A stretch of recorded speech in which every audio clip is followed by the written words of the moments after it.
Jeste li ikad pomiješali pastu za zube i sodu bikarbonu? U ovom kratkom videu pokazat ću vam zašto biste to trebali uraditi. Prvo, trebat će vam obična soda bikarbona i standardna pasta za zube. U malu posudu stavite 2 žlice sode bikarbone.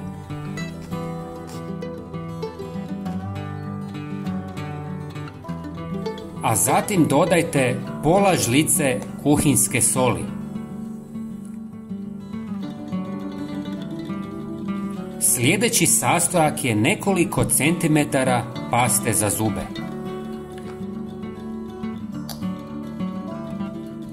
Kako biste poboljšali smjesu, dodajte 1 do 2 žlice tekućeg deterdženta za suđe koja će sjediniti smjesu i povećati učinkovitost.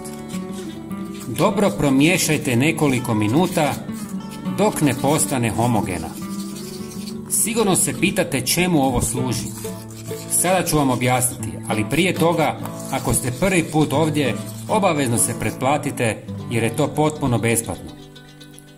Ova 4 sastojka izuzetno su moćna za čišćenje. Možete ih koristiti za čišćenje kuhinje, sudopera, slavina, kupaonica i drugih sličnih površina. Uklanja naslage, dezinficira i ostavlja površine sjajnima. Nanesite smjesu, pričekajte nekoliko minuta, a zatim isperite običnom vodom. Bit ćete oduševljeni rezultatima. Ova 4 sastojka su pristupačna i možete ih koristiti za izradu učinkovitog sredstva za čišćenje koje je jeftinije od onih u trgovinama. Dragi prijatelji, ne zaboravite pogledati naš sljedeći video koji je prikazan na ekranu. Hvala vam puno. Pozdrav!